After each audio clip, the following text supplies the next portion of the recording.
Hello, everyone, and welcome to Straight Up, the Creator Cast, Episode 2. Today, I'm joined by the lovely AlexandraLynne, who is a creator here on Twitch. Alex, would you like to introduce yourself? Um, Hi, my name is AlexandraLynne. I am a Twitch streamer. I speed run in the Breath of the Wild community. I only got started about a year ago, and I've had such an amazing time, and I'm really happy to be here. So big thanks to Noah, to Neat. Thank you. The one of the main reasons I wanted to have you on is that you've absolutely blown up compared to what most creators see. Like, you're not, I mean, it's not like you're a celebrity or nothing. I'm not going to blow smoke up your butt, but you've shown growth that is very uncommon for a Twitch streamer in their first year. I know because you've outgrown me like twice over. Oh gosh. So wait, make me feel bad. no, I'm only teasing. So I really wanted, and what's crazy is that it's not that you're not really employing the strategies that are kind of the go-to for people. You're kind of doing your own thing and bringing your own strategies to the table that are kind of breaking what people understand as the system of Twitch, I think. And I think that's super interesting because you're kind of growing in spite of, like in against all odds. And I think that means that there's something special about your stream, and I want to get to the bottom of it. Oh my gosh, that's so nice. Well, I think Oh, the gosh. people deserve to know, Alex. The people deserve to know. Okay. What am I doing? You can't keep this secret from the public.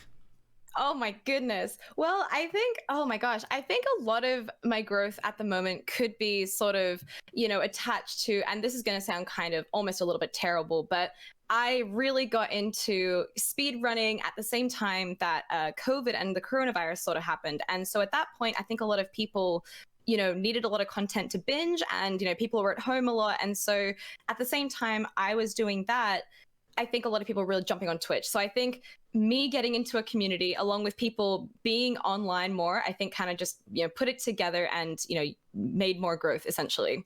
But that being said, I've tried to be active on other social media accounts. Like I have Instagram, I do have a Twitter. I'm not as active there, but I haven't been as active as other creators. Like I've seen other creators, jump on YouTube, make clip highlights, make all the things that you do and, kind of follow the algorithm, I guess. But I haven't done that. And I've kind of been, I would say, for lack of a better term, lazy. Like I would love to make more content on YouTube, but I just haven't had time to do it. And so I think that in itself to me is like blown me away. Like I'd like to ask you, like, do you know why I've grown? Because I don't.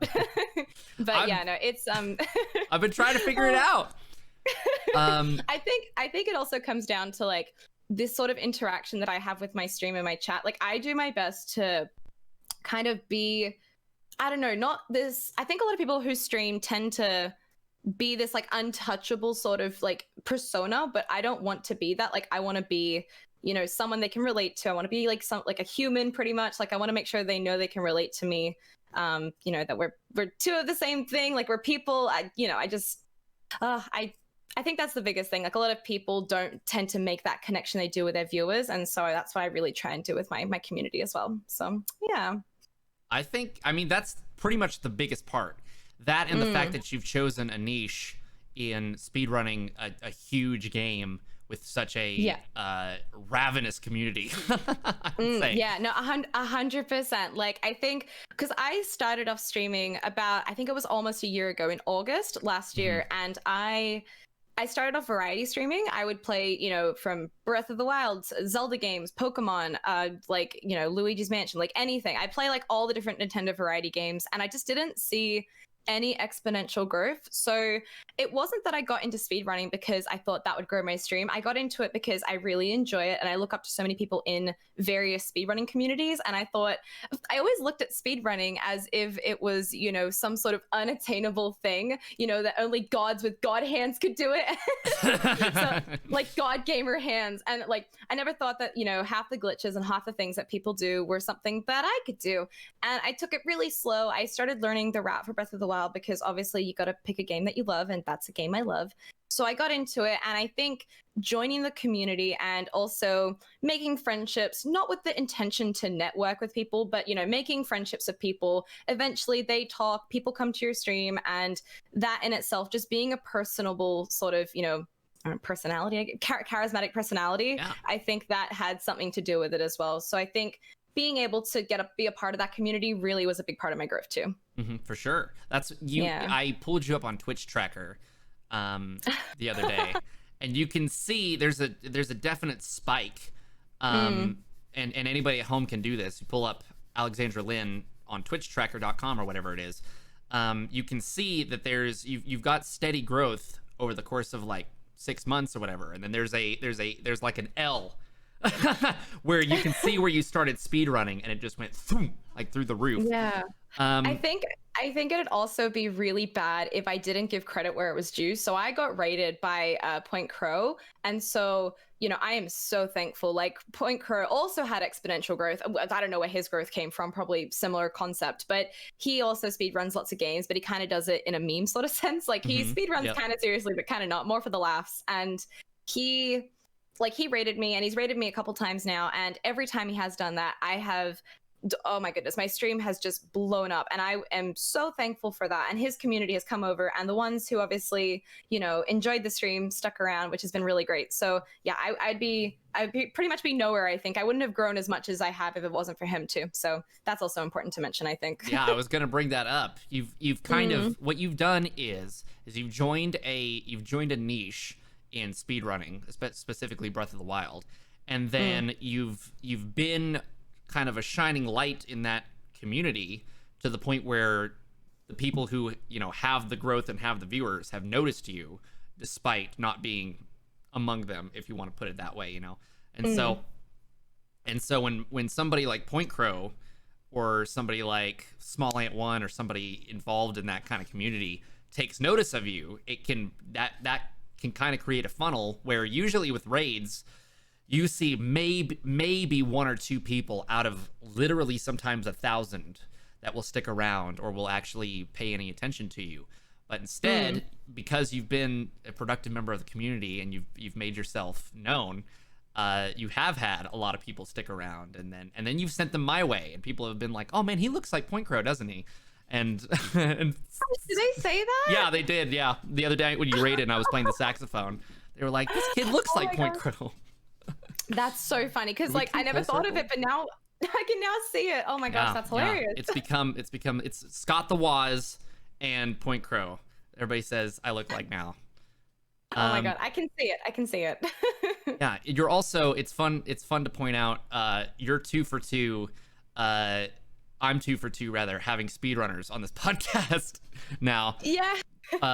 And then I already have a third guest lined up who's also a speedrunner. So it's quickly becoming the speedrunner cast. But I think it's because, number one, I used to be a speedrunner myself. But number two, I think it's so interesting to see how niching down can affect your own influence in a creative space. Because I think people, when they start out, want to go for they want to cast as broad a net as possible. When in reality, the more focused you get, the more you can really connect with people, and then you can branch out from there. Yeah, no, I definitely agree with that. I think it's I think there's very few big, like really quite big streamers. And I say big, or when I say big, I'm referring to people who make a living off streaming. So Sure.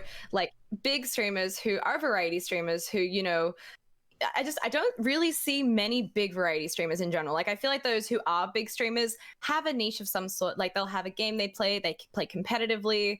It's very rare to see variety streamers, and I think that comes down to like the idea of playing the algorithm and really tapping into that. So I think I'm quite lucky, but I also think that I'm lucky in the sense that the Zelda community in general, not just Breath of the Wild, but like Ocarina of Time, Wind Waker, like all those games, the community is just so supportive and it's just so big. And I've seen a lot of gaming communities that can be quite toxic. So I think to be in like, to be in the Zelda community is really fantastic. It's definitely a good community, especially if you do look at like growth on Twitch. I think getting into any sort of niche, or basically the idea is, if you do want to grow on Twitch, you kind of need to funnel down into a particular category and kind of stick with it for a little while. Like, you need to really grind that category, especially if you're trying to grind for partner or something like that. Like, Sure. I notice significantly the days that I don't stream Breath of the Wild, or I don't stream speedruns, my viewership plummets. Not that I focus on the numbers too heavily, but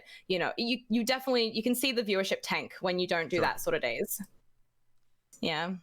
Do you think that Zelda will then stay as your primary niche, at least for the foreseeable future? Yeah, I do think so. And I think I'd like to stay with Breath of the Wild specifically for a little while. And I don't want to lie. Like, I do want to partner push. I want to hit partner, essentially, because I think it's nice to have that little tick next to your name. I think when people see that verified tick next to your name, it's a streamer they can count on. So I'd like to be able to get to that. That being said, though, I would eventually like to branch out and maybe try some other games and other categories. But to be honest, I just really enjoy Zelda. I've grown up like loving the franchise. Like, the very first game I ever played was Ocarina of Time. I've played so many since then. So I would definitely love to do that. Although I'm a little bit worried, however, when Breath of the Wild 2 comes out, because I understand that it's going to be a very popular game. So to stream it is going to be very oversaturated. So I'm a little bit worried about when that happens, but overall I'm excited, and I absolutely plan on sticking with Zelda for a little while. Well, by then you're going to be probably at the top of the list, so I don't think you have to worry about the saturation.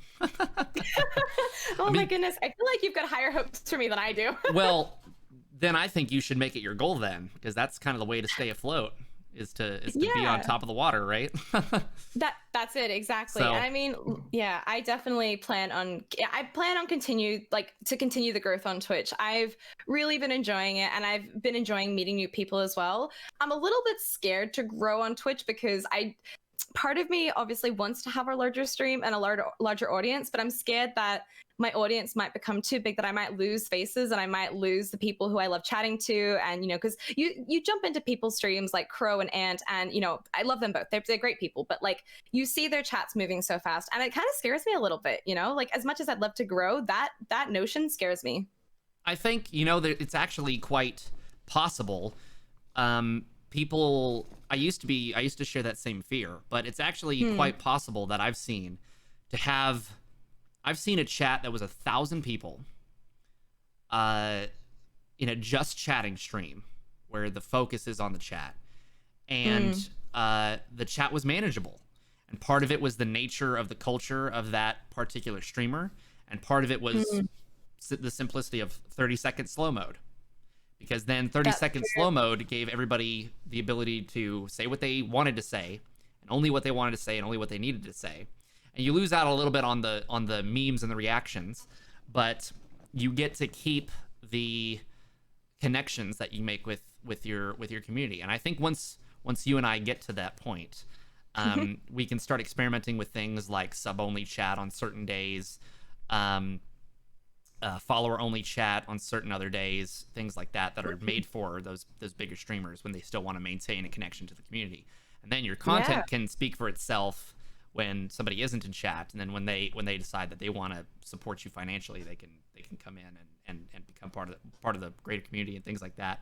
And then there's other things like private streams to patrons and through Patreon and things like that are ways to keep that kind of community. So I think it's easy for us to look at it and be worried about it because we enjoy every step of the way as we're going, as we go from 3 people in chat to 30 people in chat to 300 people in chat. There's something to appreciate about all those things.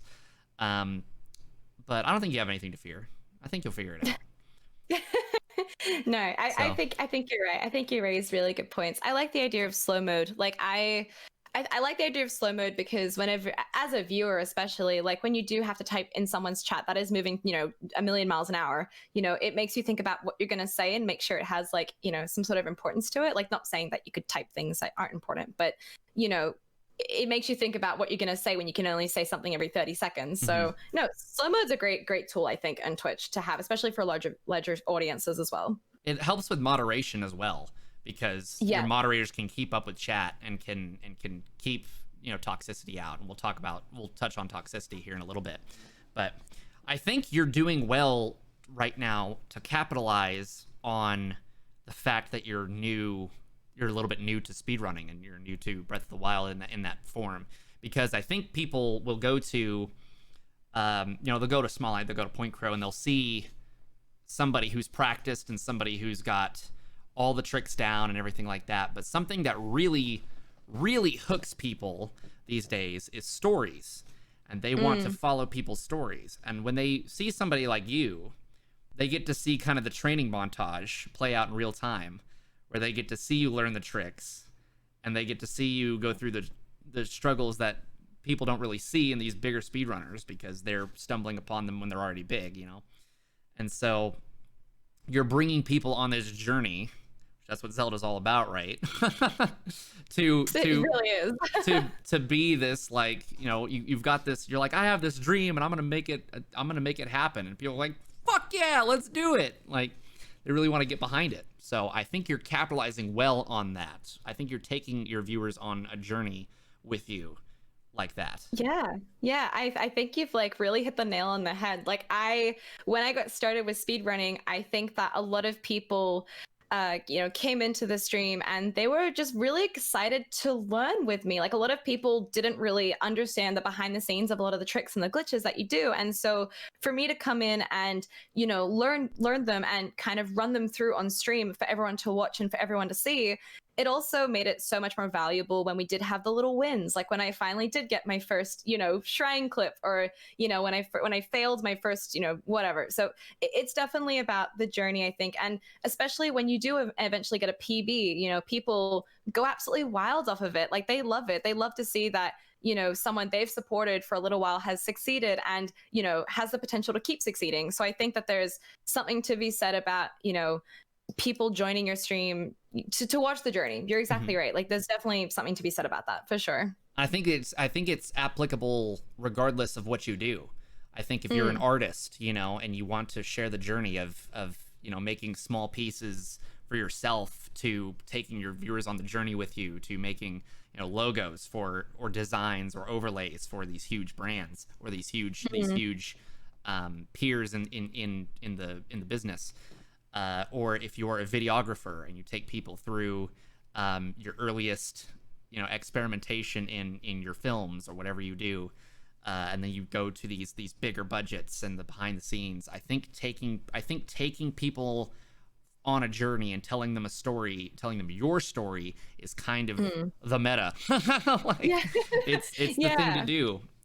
Yeah, I think there's just something about, the idea of growth that people really love on Twitch. Like, I've seen it not just on my own channel, but like I've seen it on people like Richard Sage. Like, he spent 3 years grinding for a category and eventually got world record, and like the vibe and the whole atmosphere of people when he did eventually get world record was just amazing. He started crying. Like, it was amazing. And I think people on Twitch and in general just really like to see, I guess for a lack of better term, the underdog just grow and get better.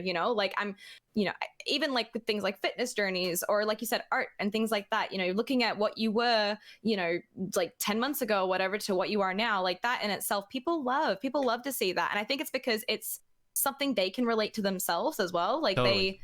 they can kind of see themselves in it, which I think a lot of the times Twitch streamers can be that for people. They can sort of be bouncing boards for people to push their emotions onto. So I think that's definitely something there as well, that growth. Have you seen Summoning Salt's videos?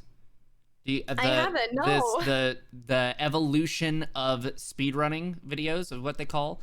So he goes through. I haven't. So you'll love this content, because everyone does, even people who don't speedrun. And this is the lesson, because this is what it's about.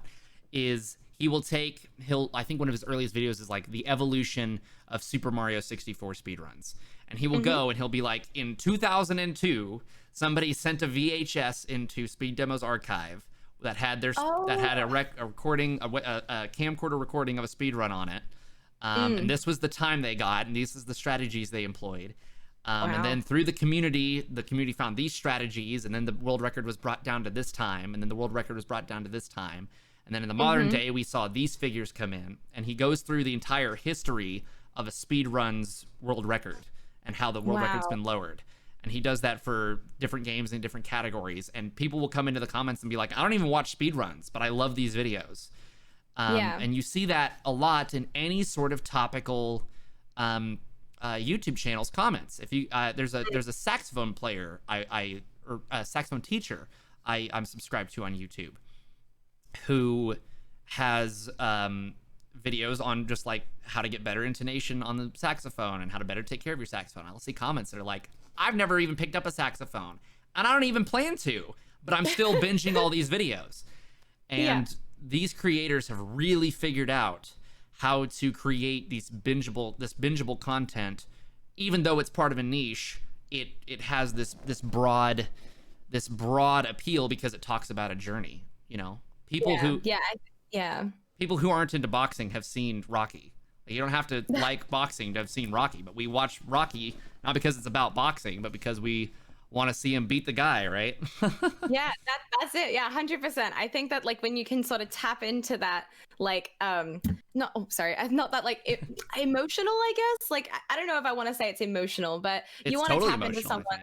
Yeah, I mean, you want to tap into that, you know, idea about being able to, you know, root for the underdog. And I think like in your last podcast, you were saying how, or sorry, your guest was saying how, you know, they would send in VHS tapes, and I heard that, and that's the first time I've ever heard of that, and I'm like, wow, that is incredible. And he kind of mentioned about it being, you know, such an individual task to speedrun, whereas now it's become such a community-based thing, and I think that's amazing. Like, I really think that's incredible to see, like, you know, how communities can uplift each other in the speedrunning community, and it's just really wonderful. Like, it's really great. I think it speaks to, as well, people are afraid sometimes to pursue their hobbies because they think they're going to be the only one who's interested in something like that. But definitely there's communities all over the world, some that don't exist yet, that are going to conglomerate around different hobbies, and that will come together to do really, really cool stuff. And I guarantee whatever you think is cool, somebody else also thinks is cool, even if it's something you just thought of. Yeah, no, 100%. I think that's one of the things I love about Twitch the most, is that it's introduced me to so many different people around the world, and it's kind of given me this whole sense of, I keep coming back to the word community, but it really does, because, you know, as an adult, I think a lot of people struggle to find groups of friends and community and things like that. And, you know, coming into Twitch and having people with similar interests and being able to connect over games and things like that is just so wonderful. I think Twitch, I've always said this, that out of all the platforms that you can present yourself on social media, Twitch is going to be the best one by far. Albeit it comes with, you know, like every social media platform, sometimes there's trolls, sometimes there's toxicity. You know, there's something to be said about how Twitch has curated this amazing platform of creators and viewers and allowed them to have this absolutely dynamic relationship that you don't see anywhere else. So it's pretty great, really. Now that you mention it that way, earlier we talked about the impacts of the virus and how it's brought. We've seen since the start of 2020 an influx, I feel, in the amount of viewership on Twitch in general. And I'm thinking, the initial hypothesis, I think, is that people had a lot more time on their hands because the virus is putting people out of work and putting people out of school and things like that. But I don't think that encompasses it. I think it's more that people are living right now in isolation, and they want to go to a place where they can feel like they're making friends and socializing, and not just by watching a creator, but by interacting with chat and finding a community and finding a place where they belong, really, because social media doesn't do that on its own normally. Really doesn't. Yeah, you know, you're so right. Yeah, no, absolutely. I couldn't agree more. I think the way I mentioned it earlier was quite from like an analytical perspective of looking at numbers, but yeah, to be right. Yeah, I think looking at everyone at the moment, obviously so many people are at home and they are isolated, and although you can FaceTime your friends, you know, there's only so much you can do that. And so I think people are looking to be able to sort of connect on that human to human level. And I think as well, like, everyone is going through this together. You know, it's an around the world thing. Like, you're in America, I'm in Australia, so like, you know, there's there's something I think to be said about how people really do just want to feel kind of, I don't think supported is the right word, but maybe just heard, and they want to feel like they, get to belong somewhere at the moment. I think like just being in isolation is not fun, and I think it's good to be able to sort of get out of that and actually talk to someone, who you can see face to face, essentially. Yeah, for sure. Now, do you feel like being in Australia affects your streaming career? Yes, I feel like I'd be lying if I said no. I think that I don't think there's that many. I mean, not that I'm a big streamer by any means, but I don't think there's really that many big. I saw that. I don't think there's that many huge Australian streamers. So I think that being Australian in itself is quite unique to a lot of people. And I think it's one of the first things that people normally say in the chat. They're like, where's your accent from? Where are you from? And then we have a running joke as well that Australia doesn't exist, but that's a whole other story. But yeah, I definitely think that being Australian has influenced my growth on Twitch for sure. Yeah, and I think time zones are a huge thing too. Do you think Nutella disguises his accent because he doesn't want people to know he's Australian? No, I think Nutella's Filipino, and it's very common to have like an American twin. Really? Oh, absolutely. So in Australia, one of the biggest things that people always ask me, and I'm sure a lot of you guys have noticed it, that I have a slight American twinge to my accent, especially on my R's. And so I grew up, I mean, I've got no real explanation for this, but the only thing I can think of is that when I was growing up, I had a lot of Filipinos around me. I had like my best friend who was Filipino. I dated a Filipino. There was a lot of Filipinos in my life, and I would basically be at their house 24/7. And so their accents, especially like the older people, like the mums and the dads and stuff, they learn American English, and so their accents are always very strongly influenced by American English. And so Nutty, I think that's why he sounds American. I never knew that. Because he said on stream before, it's like, yeah, it's just because my family sounds American, but he stopped there, and I'm like, why does your family sound American? That's very interesting. Yeah, 100%. So like I think because I spent so much time with, all of my Filipino friends, their accents kind of rubbed off on me a little bit. And so I think that's why my R's are a little bit more, pronounced. Nice. I've always wondered that, because I'm always like, she does sound like American when she speaks sometimes. A lot of people are like, so how long did you spend in the States? And I'm like, I didn't. I thought the same thing. I was like, maybe she grew up in the States and now she's picked up an Australian accent, or she's now living in the States and is losing her Australian accent. You're like, nope. Yeah. Born and raised, Australian soil. This is where I live my whole life, 100%. That's it. Never been to the States. I'm like, oh, all right. Yeah, that's interesting. I'd like to go. I'd really love to go. I think it'd be so much fun. Thank you. we should have you come to TwitchCon when there's finally TwitchCon next. Oh my goodness. I have always wanted to go to TwitchCon. Like I've always watched like my favorite streamers like vlog TwitchCon. Like I've seen the presentations. Oh my goodness. It would just be so much fun. I'd love to be able to meet all the people that I hang out and stream in person. Like it just, oh my gosh. And meet all the creators like you and, all the other creators on Twitch that I get to talk to behind the scenes. It'd just be so good. It'd be such a great time. It'd be awesome. Yeah. We can only look forward to it right now because of the situation and reminisce. But yeah, hopefully it's relatable. So we mentioned earlier that there's a little bit of a toxic side to the platform we're on, and the platforms we take. Pretty much, I mean, it's a problem with any platform. I think obviously Twitter has it in strodes, and so does YouTube. Instagram, but really Twitch is special because it's still, even though we're branching out, I think, into the mainstream very slowly, and just chatting is becoming the #1 category on Twitch and things like that, and we've got things like cooking streams and political streams and podcasts, and Bob Ross, but there's still a culture of gaming kind of pervasive throughout Twitch's culture, and normally that's a good thing, and I think vastly that's a good thing. I think it kind of unifies the culture a little bit, but there is definitely a strong toxic side to that. How do you think that's affecting you personally? How are you dealing with that?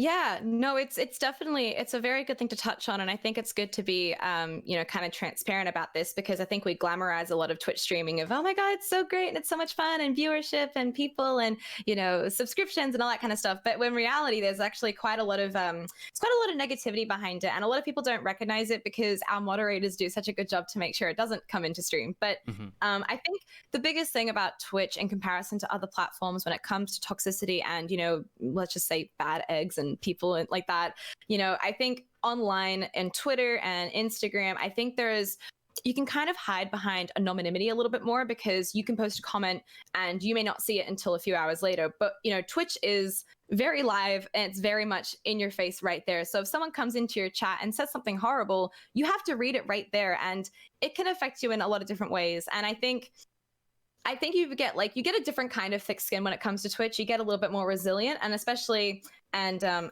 not sure if you want me to bring this up earlier, but especially being a woman on Twitch, like there's a whole nother side to toxicity that it's definitely it's not great. But I think for me personally, learning how to deal with it has come as a task and a challenge in itself. But I think I'm getting better at it. I think I'm definitely learning how to cope with it a little bit better. But overall, my community has been really wonderful, and I don't think I have a very toxic community at all. But there's definitely moments, Hmm. definitely. It people don't realize that it's reflective on the streamer, or it's reflective of the streamer. It's gonna be there are definitely toxic streamers on Twitch, and there's just like there's toxic YouTubers and toxic influencers on Twitter and things like that. But Hmm. you'll notice it's often the most toxic that complain about the toxicity the most because they're experiencing the most of it, because that's what's Mm-hmm. attracted to them. Um, Mm-hmm. what do you think? How much do you tolerate exactly? Because there's a difference between, I think, having patience with people and having tolerance with people. Mm. And there's, I personally am somebody who wants to be an educator and be somebody who wants to be a good influence and things like that.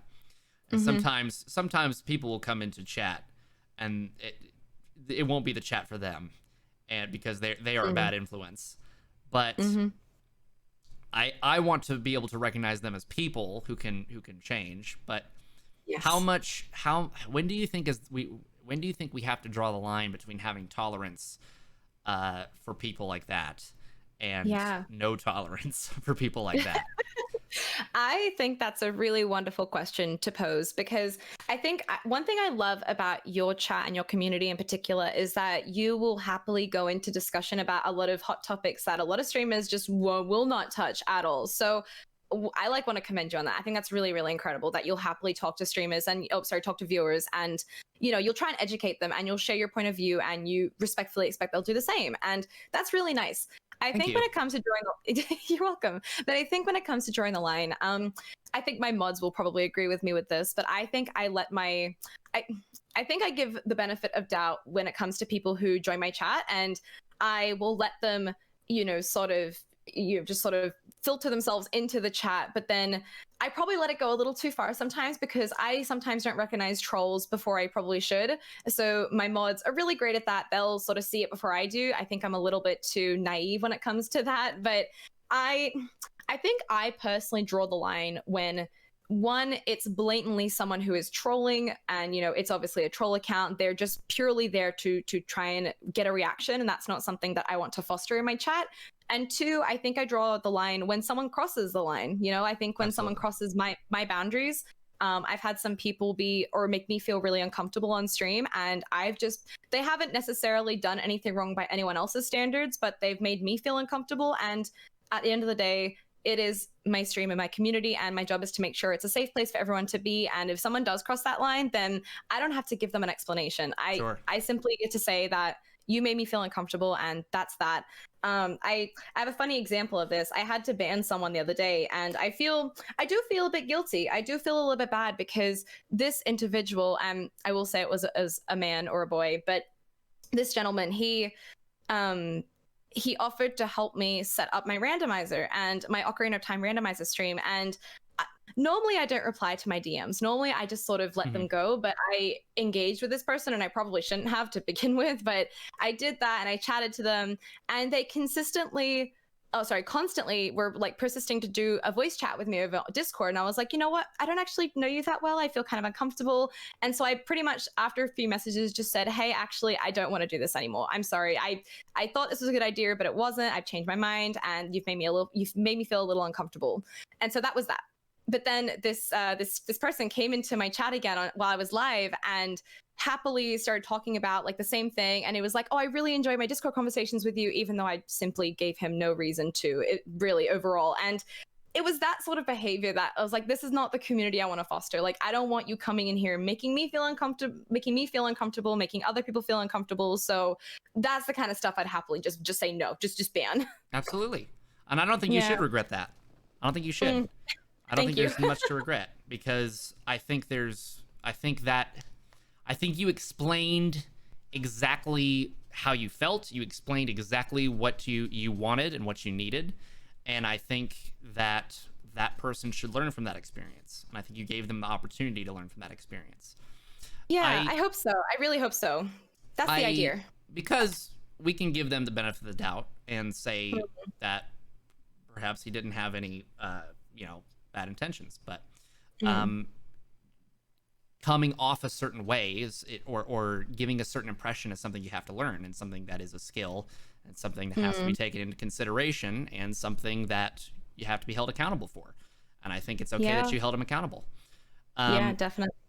It's harder, though, when we've got somebody who is a blatant troll, or somebody who's blatantly, maybe not even, personally malicious, like not somebody who's into harassment, but somebody who's just into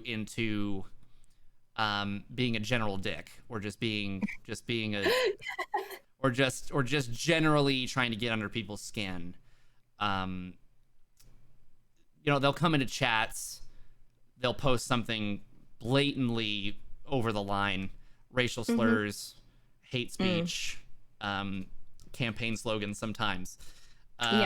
And we ban them, and they move on to the next chat, and then they get banned there, and they move on to the next chat. Nothing really changes. How do you think that and unfortunately our platform is one where this is a huge problem. Like Nutty was having this trouble with bot spam, with bots doing this, and that was before he hit partner. So it's happening on all levels. How do you think we can go about changing our platform through our actions without giving those people the time of day that they don't deserve? Yeah. Oh gosh, that in itself is kind of the $1,000,000 question, isn't it? Because at the end of the day, like, no one wants to be just blatantly, or well, maybe they do, but no one wants to just, be blatantly rude to someone else. Like, if someone, usually for me personally, and I've worked in customer service for a long time, so maybe this is just, maybe that's coming at me. I've had a lot of rude people to my face, but no, generally speaking, I feel like when you have someone come into the chat and, they are being a troll, I think a good example of this, and I think personally something I experienced, it was pretty recently. Obviously the Black Lives Matter movement was something that was, it's still very prominent on social media, but I would say it was a little bit more prominent maybe a couple weeks ago when everything was happening in America. And so during my streams, I actually had people come into my chat and they were kind of chanting that. And I pretty much stopped my stream and I said, look, this is obviously a very important issue, albeit I know these people were trolls and they were just looking for a reaction from me. I didn't give them a reaction, but I sat down and I said, this isn't a movement that you get to use for your own personal gain. This is a movement that is much bigger than you. And at the end of the day, I'm very happy to talk about it with anyone, and I'll happily talk about it off stream. And I had a whole bunch of people DM me after it as well, which was really fantastic. But I think it's just a matter of, educating people. And I don't like to address trolls in stream normally because I think that feeds them. I think that's kind of what they want. But exactly. It's a very fine line, isn't it? But yeah, there's definitely, I think, like learning to educate people on stream is I try and do that. Before I ban, I try and educate as best as I can. But, sometimes it can be a lot. It can be pretty overwhelming. So it's a very fine line, to tread. Especially when it's not really, at the end of the day, our responsibility, Yeah, exactly. It's theirs. But yeah, we try to make, I think, yeah. Try to make it better, try to make the platform a better place, because that does feel like our responsibility sometimes. It does. I think, yeah, I think the biggest thing, like personally, like my sort of take on it and my job to my community is that, I want to keep them safe and make sure that they're, having a good time as well. And if someone starts to impose on that, then at the end of the day, I will say, I'm sorry, you can't be here, but I really hope that person, I kind of feel sorry for those people, because at the end of the day, they're obviously hurting and something's happening with them, Exactly. and it's a reflection of them and not on my stream. So at the end of the day, my first priority is to make sure that my stream is safe and having a good time. So Yeah. it's hard. It is hard. It's very hard because it is coming from a place of suffering, and from a place of they feel like they have nowhere they can go, and instead of seeking a place where they go, they've lost all hope of that, and it's just have turned destructive. And that doesn't get solved by banning them, unfortunately, but at the same time, you can't compromise the safety and the feelings of the rest. And so That's it. And then the responsibility falls on our shoulders to figure out what the balance is. Oh gosh, it's hard, especially because, like, we have a responsibility to not only keep our community safe, but we also have a responsibility to follow TOS. And so that in itself is quite tricky. Like the other day I had my mods do such a good job. I can't like stress how wonderful they are, but I had someone follow me, and they've basically sort of evaded using the N word essentially, and they've typed their username as something that if I pronounced it out loud, it would say that. And I looked at the username and I instantly just banned them. And one of my mods messaged me and she was like, why did you ban that person? And I was like, well, you read out the name. But yeah, think about it. It's so hard because obviously we want to protect our community, but we also have to protect ourselves as well, because we don't want to get banned. Like, we're on this platform to have a good time, and we can't let people come in and ruin that. But like you said, it comes from hurt, and hurt turns into anger, and anger turns into destruction and destructive behavior. So Star Wars, it's hard. Master Yoda. Oh my gosh. Yeah, it's tough. It causes a lot of conflict and strife where you don't want there to be, because it comes from a place of love and caring about people. I'd be really curious as to, like, with your streams, because you do like talk about a lot of lack of a better word, like touchy topics. How do you deal with people who come in? I mean, I don't know if you get lots of trolls in your chat too, but like, do you get people who get offended or get super aggressive about opinions, or like try to fight you on them? Like, how does that work out for you? So I'm a huge believer in free speech. It's one of my main, like, political beliefs, I would say. I'm huge into trying to get people's ideas out of their brains and out of their mouths into the space where it can then be, it can then enter the pool with other ideas, and the best ideas can rise to the top. The cream can rise to the top. And I think I try to create my stream as a place where that can happen. The problem is that people come with their own biases and their own ideas of how things work, and they align very, very differently with how the world actually works, or at the very least with how other people perceive that the world actually works. And it's sometimes pretty insidious, because it can devolve very quickly, because I could be having a conversation with this person, or all of chat can be having a conversation with this person. We could not know this about them until the conversation shifts slightly. And I've even had problems where I've been in the middle of a game, or I've been in the middle of doing something else, and I turn over and look at chat, and it just quickly devolved into a situation. Yes, it's like, woo.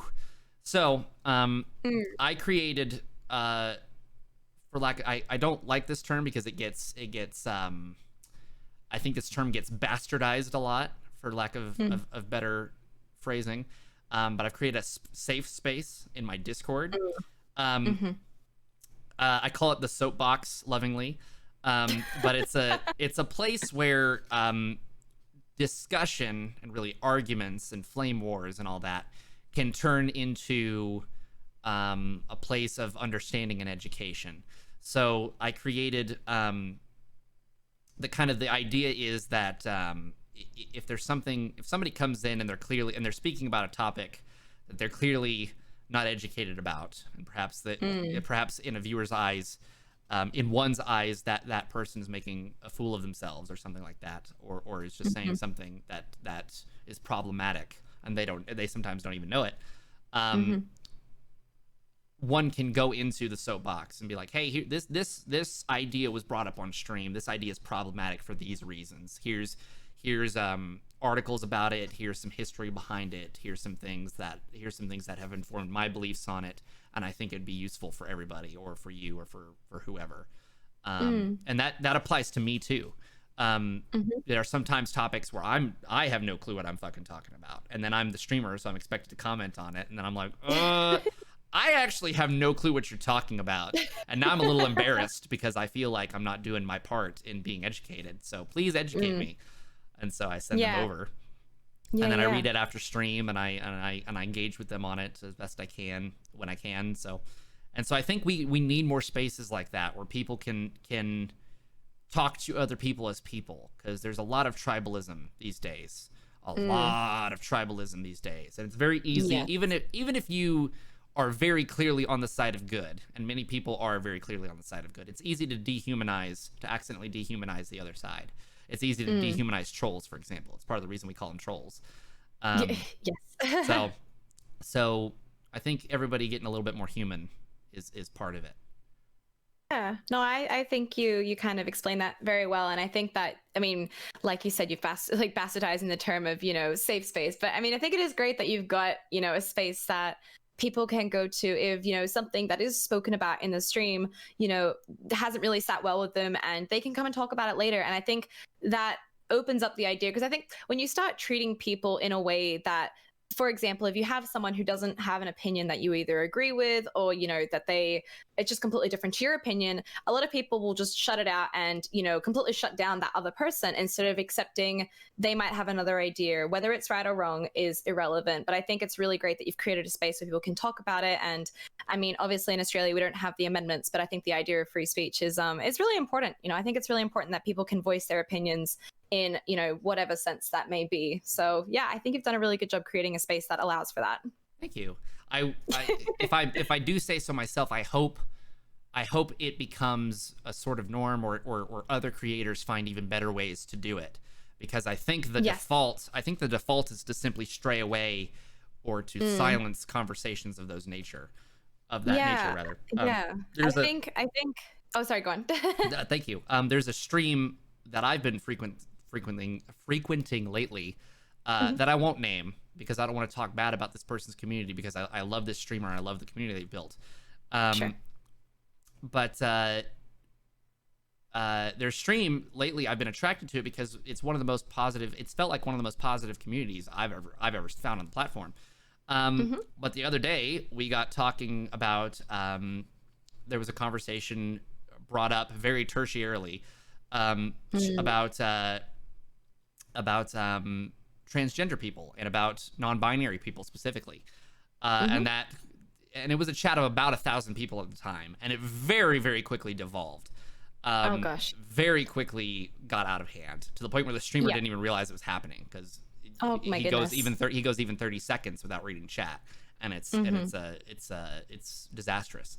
The mods couldn't respond fast enough to chat. Like, it was a disaster, and it showed, and it kind of it hurt the brand of his chat for me, and for I think anybody there. It kind of hurt the integrity, I think, of what he had going on. And his response was essentially, and I think this is reasonable, and I think this is kind of a response that is kind of the default. And he said, "Hey, let's just not talk about it. And let's just all," and the moderators were like, "Hey guys, let's just focus on the game instead of focusing on these issues." And so, and I think I respect his decision to do that, but I think, and of course you can't always just take a break from, and especially because he's a competitive gamer, he's an esports guy. Oh wow! You can't just drop what you're doing and address what's going on always. So I understand that his place probably isn't the place to do it, but I hope that more creators can jump on the train of tackling those issues head on, and going face first and fighting that fire, rather than kind of pushing it to the side or silencing discussion on it. Yeah, no, that's a really, really good point. I feel like a lot of streamers have actually, I think a lot of streamers have hit this sort of a point in their streaming career where they'll get to this like fork in the road, I guess you could say, where a controversial topic might come up in their stream, and they'll either have the option to talk about it with their viewers or to ignore it. And I've come across this myself so many times, and I'm kind of almost ashamed to say that there's not. I think ignore it is probably the wrong word, but maybe just say, hey, let's not talk about this here. This isn't the space for it. When in reality, a lot of the time it is the space for it. It's actually probably a good thing to talk about it. But then it also comes with a thing of, well, if I do talk about this, like from a streamer perspective, if I do talk about this, then there might be people who disagree with me or people who don't like my opinions. And then you open yourself up to even more criticism. So I think it's quite scary to talk about things on stream like that. But it also then comes with the idea of, well, if you don't like my opinions, then wait, am I allowed to swear on the podcast? You're absolutely. I haven't been fucking watching my mouth, so. Well, I mean, yeah, I guess you get to this point of, if you don't like my opinions, then you can fuck off. Like, you get like, it just depends on like what kind of stream you want to curate. And it's really hard because I've hit this, like, there's been so many times in my stream where I have gotten to this point where it's like, I would like to talk about this, but I know if I do, I'm probably going to maybe, possibly offend someone and I don't want to. And it's just, it's hard because there are points where you could talk about these things, but what's more valuable, keeping your community or keeping some of your community and keeping them happy because you share your opinion. You know what I mean? Like Absolutely. It is tricky. I even remember, like, for an example, like on the same topic of transgender and non-binary people, I like when Point Career rated me, I've had this in my head, and I've had this saying in my head for a long time, thanks to, I think it was Jenna Marbles who said it originally, but she said, ladies and men and non-binary friends. And that's something that's always stuck with me. And so when people came into my stream that day, I was like, welcome everybody, ladies and men and non-binary friends. And instantaneously people acknowledge that I said that, and they thought that was the best thing ever because I acknowledged them as well. And that, even something as simple as that, is just, it's, you don't even have to have a whole conversation about it. Just, I think showing that you're an ally and that sort of thing is really important, especially in this space, because this is such a diverse community. And I think it's not hard to have a, what's a good word for this, it's not hard to have a controversial opinion as such, but I'm really poor at explaining things today. That's okay. You can have a controversial opinion, but it's not hard to show your support as well, Yeah, if that kind of makes sense. And I think it's important for sure. I think so. And I think it's important that we have more adopters. My favorite is guys, gals, and non-binary pals. That's my go-to. I like that. I like that a lot. I got that from Sam Woodhall. I don't know where he got it from, or if he came up with it. But it was the first time I heard that, it got me to smile. So yeah, no, I like that a lot. So speaking of diversity on Twitch, there's a real problem that you mentioned earlier, because part of the how do I put it? Part of the consequence of coming from a place where the gaming market is focused, we have a largely male-dominated platform. Yes. And that has recently led to an emergence of the Me Too movement among Twitch, which I think was long overdue. And now it's spread into the YouTube community and just throughout the gaming community. And I think it was long overdue. But part of it is that not only are there more males on the platform and there are more men in the space, but men have the more powerful positions in the space. So how is that affecting you? I want to hear about how that's affecting you, and I want to hear your thoughts about how we can go about fixing that and how we can go about tackling those issues, because I'm not somebody who can really, as a man myself, I'm not sure that I'm particularly somebody who knows exactly how to go about that. Yeah, no, it's a very deep and sort of tumultuous topic, really. There's a lot of things to be said on it. I think the first thing I probably would like to say is I don't think I know any female on Twitch that, or just in general, I think on social media, that hasn't had, a hashtag Me Too experience. And so I think seeing all of the accounts, of people's experiences, especially all the threads coming up on Twitter from people on Twitch, I think it's really quite eye-opening. I think a lot of like you said, the platform is predominantly male, and that's not just us making it up. That's statistically true.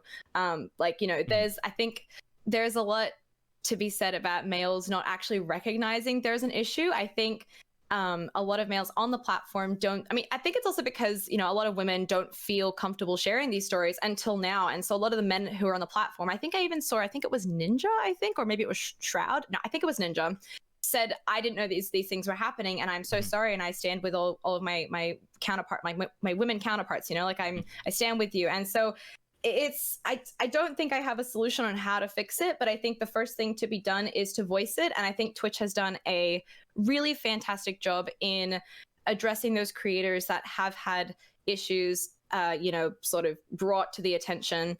And that's not to say that these things shouldn't be investigated, you know, separately outside of Twitch if there's been allegations and they need to be addressed, you know, in the most appropriate manners. But criminal or whatnot.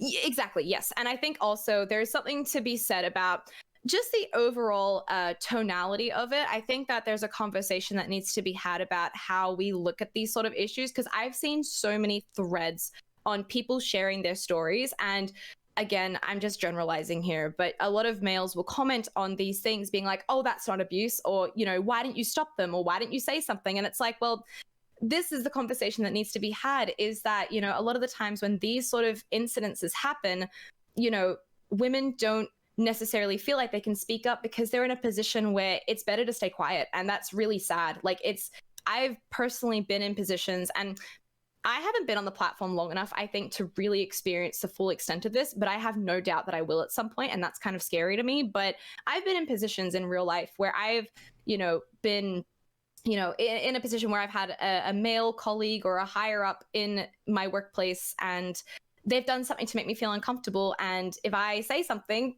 it's like, my job or my hours are gone. And so a lot of people don't realize that there's things that a lot of women have to choose between. And this, again, I'm saying women, but I know this happens to men too. Sure, so this, sure. I'm not trying to put a bias to one side, but, you know, I'm glad that this is happening on Twitch now, because it's bringing to light things that need to be aired and need to be talked about. And, you know, even just, I had this conversation with my Twitch chat the other day about, you know, what is okay to talk about with people on Twitch, and specifically being a female viewer, a female streamer, well, and a viewer too, I guess, but Sure. a female streamer, you know, what is okay, and, you know, what you shouldn't be doing. And, you know, I said, I normally don't respond to my DMs because a lot of my DMs get filled with weird things. And I don't think it's okay to engage in that sort of behavior. And the story I shared earlier, like, as soon as I engaged with that one person, they started getting really pushy about wanting to be on voice chat. And, you know, it was really strange. And I know that's not as serious as some of the other allegations coming out, but that's, you know, that behavior touches on the whole pyramid of rape culture overall. So it's a very serious thing to be addressing on Twitch. And I'm glad that it's coming to light now, you know? I'm not here to give you advice, but I don't think it would be inappropriate for you to not accept any, like, to disable direct messages on all your platforms. Oh, absolutely. 100%. I agree with you. Even as the stream grows, whether I was a female or not, I'd probably be considering this now anyway, because obviously the more people that view my stream, the more people are going to want to get in contact with me. And, you know, I don't think it'd be a bad thing if I did disable my DMs, because there's a lot of weird things that come through there. And I've been on Instagram for a little while as well. And it's weird. Yeah. There's a lot of weird things that come through. So yeah, Twitch as well. So I would, definitely consider doing that. But yeah, I am glad that a lot of these stories are coming to light. And I'm glad that a lot of people are starting to recognize that, you know, I think a lot of the behaviors that some male streamers do towards other female streamers, or even just viewers to female streamers, has been normalized so much that to the point that the women themselves feel the need to minimize that behavior. So, like, you know, I think it's a really good thing now that women are starting to realize, like, hey, that's not okay. And they're starting to, you know, they're starting to actually talk about it and be more vocal about what's not okay. I think, if I may, the kind of the workflow we can set forth and we can work towards is that we have these women, we're fortunate to have these women be brave enough to be able to come forward and have the confidence to come forward, despite having practically nothing to gain but ire, because often Yep. nothing happens, nothing comes of the allegations they share, and they're just subject Hmm. to people minimizing them and giving them more hate and more harassment. Um, Hmm. but luckily, they've stood together. We've had creators who have been able to stand together and speak out. And now we've brought the attention to other male streamers or other streamers who are Mm. male. Um, and now we can all take a stand to take a look at what behavior is clearly acceptable and what behavior is clearly unacceptable, and realize Yeah. that I think part of it too is that if it's on the borderline, it's they're probably pushing buttons to see how far they can get. Yeah. And I think that's what we should I think that's how we should operate. And Yeah. I think we can be quicker, men too can be quicker to catch on to when these behaviors are clearly moving towards something that's unacceptable. And I think we can stomp it Yeah. out quicker, and we can Yeah. stomp it out I on agree. behalf of uh, these people not going into other communities and harassing women, things like that. Yeah, I think you're so right. I think that one of the biggest things that like can help this situation is men keeping other men accountable. Yeah, Like I think that if you, I mean, I know this will happen a lot and it's very scary for a lot of men to do this, but I like my partner has done this multiple times to his friends. Not to say that they're bad people by any means, but like he'll hear something that would be considered kind of just not good talk about women, like locker room talk, I think would be a good sure. phrase to put it, like locker room talk, and that's the kind of behavior that you should sort of stamp out, because that behavior, normalizing that behavior, is definitely not okay. Like I think it's so funny. I read a thread on Twitter and it was like, I would love to credit the person, but I don't remember who said it because it was retweeted. But the girl basically posted, when is it okay to ask someone out in a professional setting? And then below it, she said, it's not. Like, I love so, that post. Yeah, I saw like, it. it, oh God, it made me laugh. But like, it's also, I think in this particular setting, a lot of the people who are coming forward for the Me Too movement, especially on Twitch, a lot of them are seeing these sort of behaviors from people in bigger companies like esport teams and things like that, and the predatory behavior from those higher ups in that sort of company, in that setting, makes it really hard for those girls to speak out. So I've got so much respect for them for speaking out about it. It's really, really good. It's really scary to do it. So yeah, I think that it all starts with making sure that if you see someone who is talking in a way that you would consider to be not okay, or you think that you wouldn't want them to talk to your mother or your sister that way, then make sure they're held accountable. And I think that's really nice that you recognize that too. So yeah, it's starting with that, I think. Yeah, because it has to start somewhere, and it has to Yeah. start from the bottom up. Because we can't Hmm. just, because the idea, we did a black. I don't. I say we. I didn't participate because I don't stream on Wednesdays anyway. But there was a day a couple weeks ago where people called for a Twitch blackout on a particular Yes, Wednesday. I saw Um, that. and on that Wednesday, when everybody planned to not stream in protest of these Mm. of nothing potentially happening to these people who had allegations against them, Twitch put out a statement and said, "Hey, we recognize the allegations are coming, and we're going to start stamping it out." And they started banning people. They started pushing people off the Hmm. platform who were Hmm. treating their viewers and their peers inappropriately. Yeah, Uh, yeah, definitely. that looks like a top down approach. It looks like Twitch starting from the top and moving down, but it wasn't. It Mm. was a bottom up approach. Yeah, It started from us. It started from from that people like movement. you and me. You know, Hmm. it Yeah, didn't I start saw from. that. Yeah, So yeah. uh, I think people need to value how much influence they have, even if they're not a streamer, if they're not a top 1% streamer, even if you're not a Yeah. streamer at all, even if you're a viewer, you have a lot of influence on the direction of this platform, the direction of any platform, and Mhm. it's kind of a responsibility you have to take to push that to the best possible place where people can enjoy it I just as much as Yeah, you do. I think yeah, thank you. I think that there's definitely something to be said about, if you want to see change, you have to kind of be the change that you want to see, if that makes sense. And I think, the first step is to be vocal about it. And I think, like the whole idea of protesting and things like that is very important. And I think what they did with the blackout on Twitch was really important because it got their attention essentially, and that's it worked. And now that we can see, you can start to work towards, change on the platform for better. So yeah, you're right. I think even if you don't stream, like just being vocal, and I think you can't just simply be like an ally to these things, but you need to be like aggressively against it. Like you need to Aggressively really, against it. yeah, like you need to really speak up about it. And I try my best. Like obviously I don't share everything that I think on social media because I think that would get very, very draining. But I Yeah. think that I think that there is something to be said about, making sure you are vocal, and that if you have, a really strong opinion about it, then you want to see change, then you gotta work towards it. So it's important.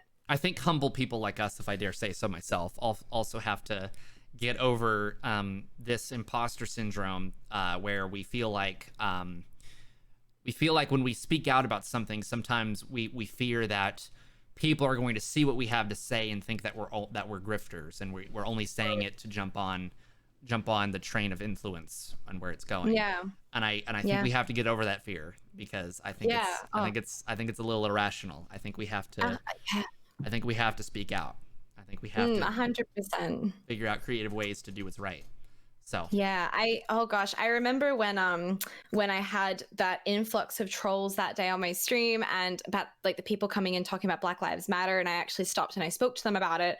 I actually said to them, I'm like, you guys probably don't know this, but I'm actually Indigenous. Like I am Aboriginal. I have Aboriginal heritage and blood in me. And I think that took a lot of people back because yes, I am predominantly a white, cis female. And so a lot of people looked at that, and I think they realized like, oh damn, like I can speak to a lot of this. Like I know like in Australia, like specifically talking about Black Lives Matter, like we also have issues as well around Indigenous population and things like that. So people came in talking about that. It's like, well, yeah, I will happily speak on this because it's something that I'm not afraid to speak on it because I understand it quite well, because I am this too. Like it's something that I will speak to. So I know. Yeah, I agree with you. You can say things like, I have family members who have dealt with things just like this directly. Absolutely, absolutely, for sure, 100%.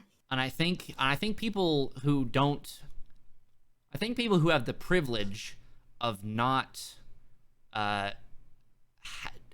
of not knowing that kind of struggle through family and through friends, I think they should seek out people that they can listen to. I think that absolutely.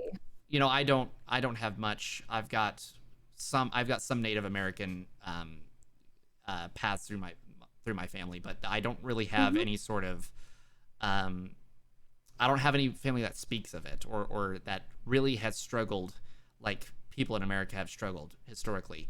And so I was fortunate growing up to grow up in a space where there was a lot of diversity, and there were a lot of diverse people and a lot of diverse ideas. And and I had parents who encouraged that kind of diversity and who encouraged listening to people who didn't live like I did.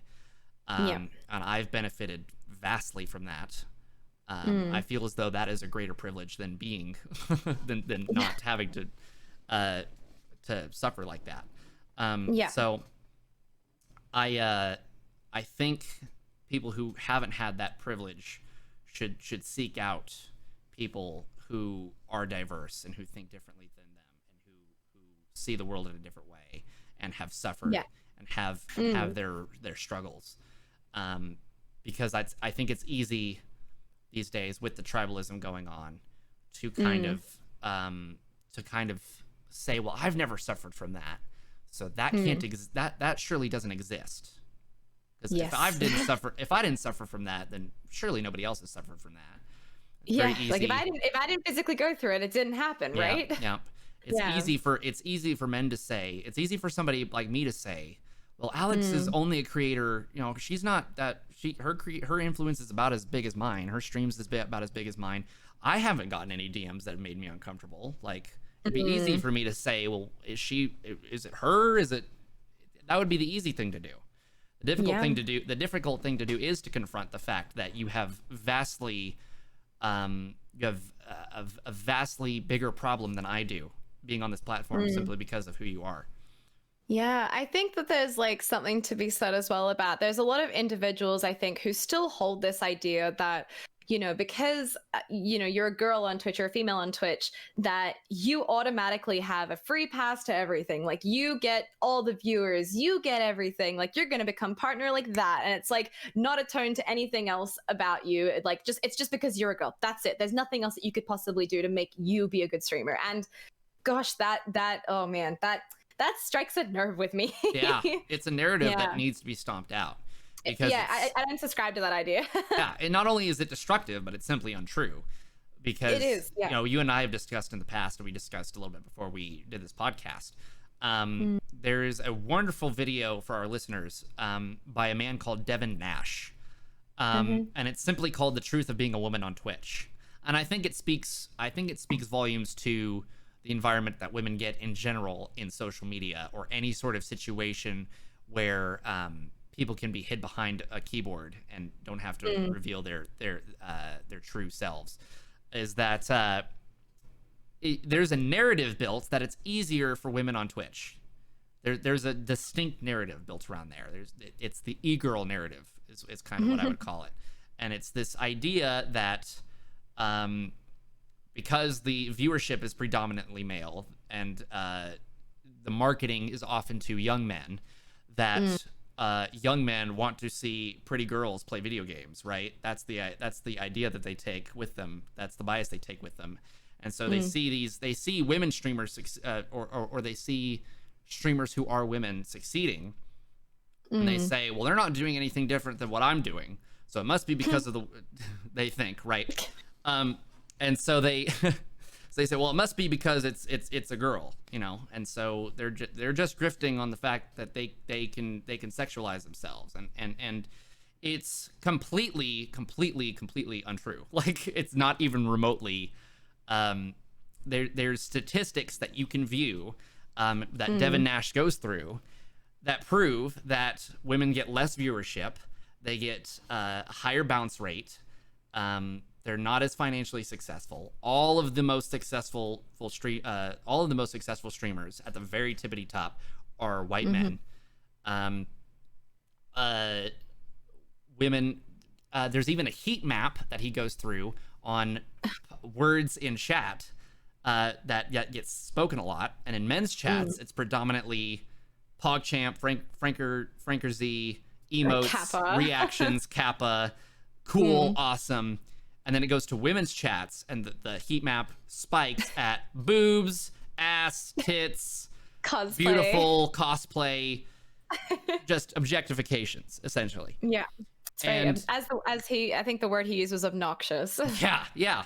And it's just and it's all over the place, and that's across the board. And it's caused a lot of controversy around Ninja, for example.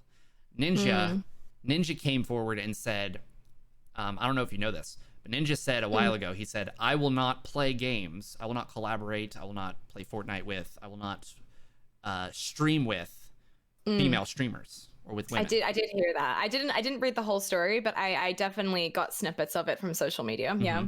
And the gut reaction is, what kind of sexist wouldn't play with women, right? Because that there's, with no explanation, that seems weird. Why wouldn't you play games with, why would you neglect women on the platform like that outright? Come forward and say that. And he goes on to explain, he says, well, here's the deal. Every time I play with a woman, all chat and social media does is post horrible objectifications about the woman I'm playing with. And they say inappropriate things about my relationship with the person I'm streaming with. They say inappropriate things about the relationship I have with my wife. And then they go into my wife's DMs, or they tag her on Twitter, and they say inappropriate things about the fact that I'm streaming with this female streamer. And out of respect for those streamers, and out of respect for my wife, I'm not going to subject them to that, even if it means I don't get to, I don't get to work with them. And I think, and then we're both fans of Harris Heller. Harris Heller actually did a video. I don't know if you've seen it, because it's one of his earlier videos, but he actually went into a video where he kind of explained on Ninja's behalf what he was talking about. And they went through. I think I have seen it.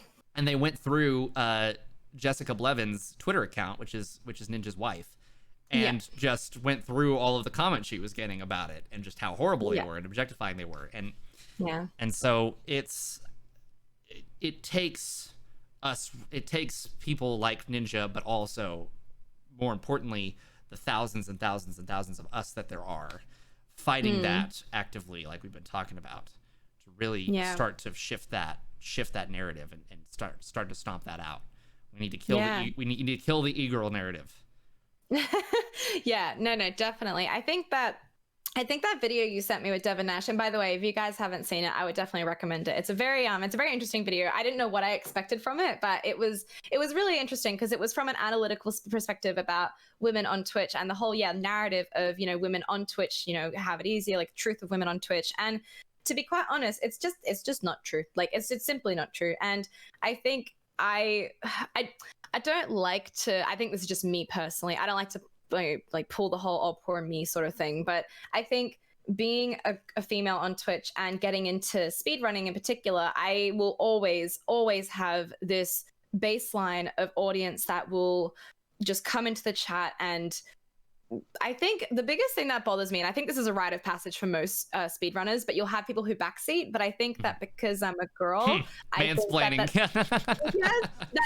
I was trying to stray away from that term, but yeah, mansplaining. I will have people come in, and not that I can ever assume someone's gender from Twitch because usernames are very ambiguous, but I think that people will come in and they will always backseat, and I think that instead of assuming, even if I have the title at the bottom of the page, they will assume it's my first playthrough. And it's just, it's infuriating because I think I am probably going to deal with this for the amount of time that I stay on Twitch. I think it'll always happen. I think that no matter what I do, how good I get, I could probably have world record and still play, I could still like say mess up in a practice or something, and I'm still gonna have some dude come in and be like, "You suck at speed running." And it's like, oh my goodness. So, and it happens. It happens to men too, but I think it's reasonable to look at, because when you talk about statistics and you talk about the law of large numbers, when you speak generally, you speak truthfully.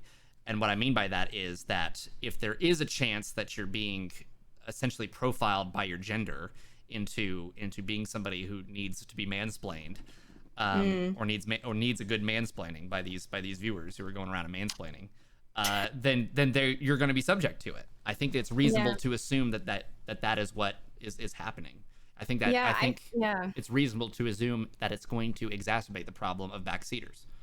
Yes, and I've spoken to other speedrunners specifically in the community that I'm in as well about it, and they have said, "Oh yeah, it's just that's normal backseating." And I genuinely do think that the more I continue to speedrun and the better I get at it, by no means am I good at speedrunning yet. Like I would still consider myself learning, but I think I'm past the point of, okay, learning's a wrong term. I think that I am more refining my skills now. I'm done past learning. Like I know the run, I just need to get better at it. But that being said, I can guarantee that there will definitely be people who will always backseat. But I think that no matter how good I get, there's always going to be someone who does come in to I think it's going to be a male to come in and tell me that I'm doing it wrong, and that's something I've seen throughout my entire life. Like for an example, like not just on social media, but like I'm quite an active human outside of it, and I know a lot of stuff about I rock climb, so I know a lot of stuff about rock climbing. I know a lot of stuff about, I don't know, my car. Like I'm very active in what I do, and so like I went to the mechanics the other day. I went to go buy some oil for my car at the car shop, and someone, like this dude, followed me around incessantly, and he was like, "Do you need a hand? Do you need a hand?" I'm like, "No, I'm good. I know what I'm looking for. Thank you." And he eventually, like when I was filling my car up with oil because my car was very low, he came out and he was like, "Oh, let me do that for you." And I was like, "Excuse me?" Like, oh god, I was so angry. But yeah, anyway, that, like, I feel like no matter what, I am going to have this like narrative put upon me just because I am a girl, and it's just that's like how it's perceived, is that girls can't be good at video games. And I think it's also really funny as well that when I first started Twitch streaming, I started to tell a couple of my friends in real life that IRL, that I was Twitch streaming, and one of, like, not even just one of them, like a multitude of people said, "Oh, what are you gonna do?" And I'm like, "What do you think I'm gonna do? I'm gonna play video games." And a lot of them just, I think, assumed, because I think the poster girl for Twitch is, people like Amaranth and, God forbid, like Alinity and people like that. And, it just, when you look up, I think Devin Nash touched on this really well, is that when you look up females on Twitch on Google, the first thing that comes up is top 10 hottest streamers or top 10 whatever. And it's just that narrative about girls. I mean, if girls want to use their body to make, content on Twitch, I'm not going to say no. Like, girl, you do you, that's fantastic. Like, you have it, show it, do it, whatever. But I think that there's a narrative and this idea and concept around that's all girls can do on Twitch. Like, God forbid girls be good at games. So, I look forward to the day that I am a proficient speedrunner and I am good at it. I'm good enough to the point that I can say, hey, pipe the fuck down. That's Stop right. it. I'm good at this.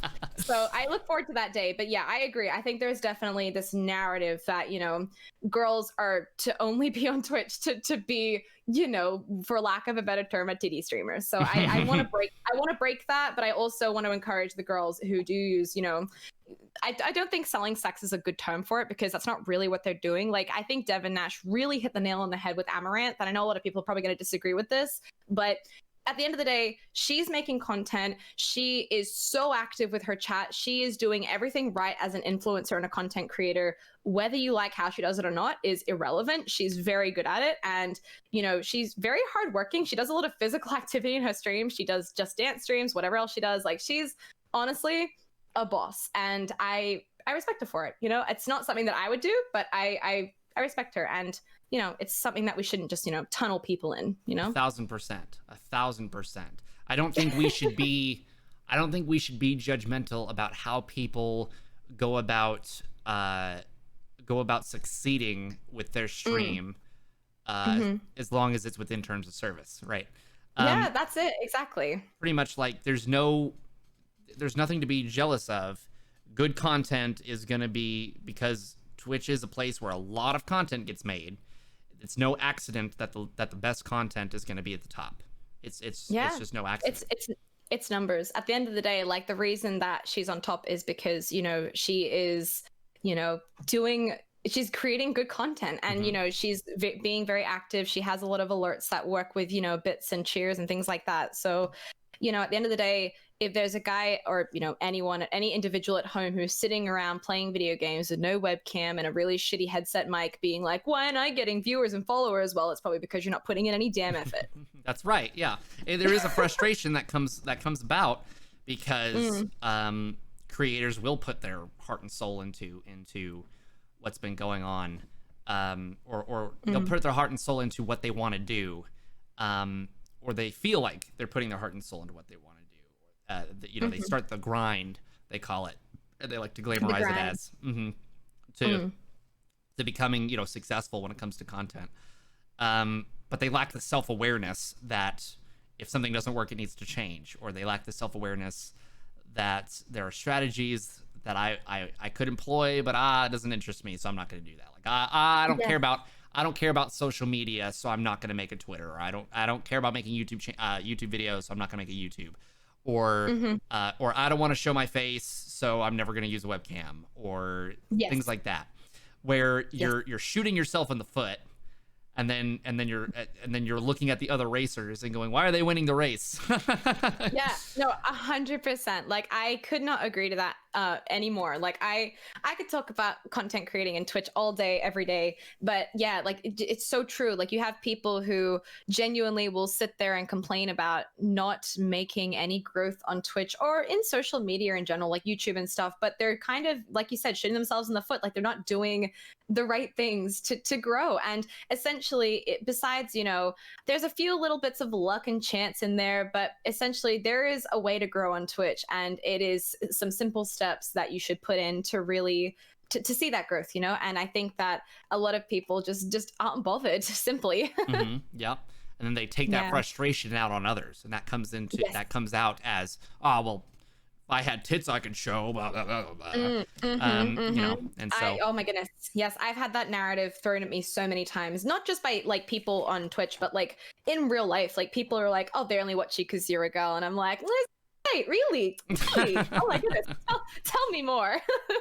But yeah, no, it's definitely this concept, I think, that needs to be broken. That, like, I know so many amazing female streamers that are so hecking talented, so fucking talented for what they do on Twitch, you know, outside of, you know, being a girl. Like they do so much. They are amazingly creative and talented or charismatic or funny or, you know, just amazingly skilled at a game, you know? Like so there's you know, there's a lot to be said about, you know, women on Twitch and how they're perceived and how they're presented as well. So it's a very good conversation to have, and I'm glad that I get to be a part of it. Me too. I was gonna make a joke earlier. I don't know anything about cars, so I was gonna make a joke that you could teach me how to change my oil. But, Very easy to do. I could do that. Please tell me you can change a tire. So it got my No! brain going. So it got my brain going though, and I thought about it, and I thought we should get you a YouTube show going where you do educational stuff. Oh yeah. Like, you know, obviously speedrun tutorials are the easy go-to, but this might be a little bit too cheeky to be on brand for you, but we should call it woman-splaining. Oh no, I'm down. I would do that. That is content I would sign up for. Like I would definitely do that. And it's yeah, I did. Nice. I'm down. That'd be awesome. Yeah, just dumb it down real well so everyone can explain. Everyone can understand, you know. Oh Sure. man. But So yeah, I would. Oh god, I would love to make I got to get on YouTube content. Like, thank you for reminding me. I do need to make content on YouTube. we're gonna figure you out. We're gonna figure it out. It's been well requested. Yeah. Well, for sure, because people are now they see the content you're making, they're clamoring for more. But I know that time is short these days. You're a student, right? You're a student Yes. for you're gonna be a paramedic soon, yeah? Not a paramedic, but a EMT. Yeah, no, well, yeah, paramedic. So yeah, in Australia we don't have is EMT an emergency medical technician? Is that what it stands for? Something like that. Sure. Let's just say yes. Mhm. But yeah, in Australia we don't have EMTs, but we have paramedics, and then we have various levels of different paramedics. So like people like intensive care paramedics, advanced care paramedics, etc. But yeah, I am studying. So I currently study, and I won't say where, but I study a Bachelor of Health Science, and that majors in paramedicine. So when I finish the degree, I will have everything I need to go and then apply for a job with New South Wales Ambulance. And I was really happy to see you post on social media the other day. You got a bunch of equipment to like really make it start happening. Gosh. Yes. So for being a student, you have to go on prac and placement, and so you need all your own gear for it. So like in terms of gear, you need like stethoscopes, like blood pressure cuffs, like pen lights, all that kind of stuff. And I didn't realize that you could buy colored ones, and so I was like, I'm buying a pink stethoscope because I can. Hell yeah. So I have this obnoxiously pink stethoscope with my name on it, and like a pink BP cuff. It's like you wrap it around your arm, and it's like bright pink, and it's like almost like a fuchsia color, like your lights in the background. But Yes.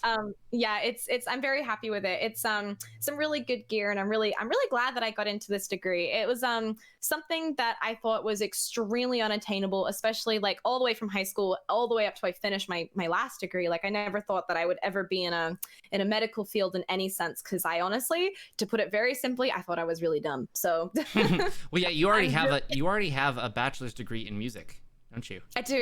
You yeah, already went to college or university, you call it, for 4 years, and then you went back to go 4 more years. Yeah. Yeah. So in Australia, our degree system's a little different. So I think in America, you guys have you got college, and your bachelor's degrees are 4 years. But in Australia, our bachelor's degrees are 3 years, and some are 4, depending on what kind of degree it is. But so I did a music degree. I did a Bachelor of Music majoring in sound technologies and composition. So the idea behind that was I was going to be what I really wanted to do is I wanted to be a video game composer. I've always loved video games, and I wanted to write music for it. But that to me became very unattainable in Australia, because our the game field in Australia is not particularly big. So I'd have to move to America or Japan or something like that. So I eventually rewired that idea, and I decided to become a music teacher for high school, and I did like private tutoring and stuff. But I decided that I didn't want to, like, I got halfway through doing my master's of education and I decided I don't want to teach little shitbags for the rest of my life. Like, I mean, politely, I love kids, I love teenagers. I actually have a very young little brother, so I love kids, but I don't think I could manage a class of 30 kids for every day in, day out. I think I would become a nervous wreck. So I decided that wasn't something that I could do. And I took a couple years off. I, started working in what I do now. I began Twitch streaming, and I eventually realized, hey, I could actually just go back and study again. Like, I mean, I'm only 20. Well, when I started, I was 23, but I'm 24 now. Like, I still have time to figure it out. Like, no one has to have everything figured out straight away. So I decided to go back and study something that I thought, hey, I want to give it a try. And I didn't expect to get accepted into the degree. I honestly thought I'd get knocked back, and they accepted me, and I was like, well, shit, I'm going back to uni and I'm going to be a paramedic if I can get through the course. So I didn't mean to make you show your age. You've gotten a degree you've gotten a 3-year degree in a subject. Yes. Gone to get a master's, quit doing that, gone to worked for several years, and now gone back to school to do something else, and are in the middle of that, and you're 24? Yeah. Yes. So I how do I explain this? In Australia, when you start school, you can, depending on how old you are, I'm not sure if this is the same in America or anywhere else, but you can start depending on your age. So, like, for example, I was young for my year. And so there were people in my grade when I graduated high school who would be turning 18 and some who would be turning 17. I was turning 17 when I finished high school. So I finished high school at 17. I went straight into my degree. And so I basically graduated my degree just before my 21st birthday. And I ended up doing my master's for a year. And I think I stopped in August of when I was 21, and I worked for 2 years. That took me to 23, and I started studying again. So yeah, it's because I graduated like quite young, I guess you could say. So but that's quite common for a lot of students. Like, a lot of people will go straight from high school to university and end up having a degree by the time they're 20 or 21. So it's really, really normal. Wow. It's very intense. I'm 23, and I've been working outside of university for a year. And that's it. Yeah. That's it. I suppose because your degrees as well are like 4 years, aren't they? So yes. So you would have like graduated high school, whatever, like for 18, and then gone and become a freshman. Is that right? Yep. Freshman college. Yeah. Look at me go. Yeah. So you would have been like a freshman and sophomore and whatever. And so you would have graduated at what, 22? And I now graduated you're 20, at 22. Yeah. Yeah. So I guess it's just like, it's oh my goodness, it's so funny when I went to my first couple of classes at university, which, by the way, a lot of them are now online due to COVID because we can't be on campus and be in classes and social distance and everything. So everything got moved online. But when I first went to my first couple of classes, we went around the class talking about where did you come from, why did you want to get into paramedicine, and when I mentioned I was 24. When I mentioned that I graduated high school 7 years ago when I was 17, everyone was like, whoa, you look so young. And I'm like, how old do you think I am? Like, I'm only 24. Like, do you think when you leave high school, you instantly become 30? Like, I'm very confused.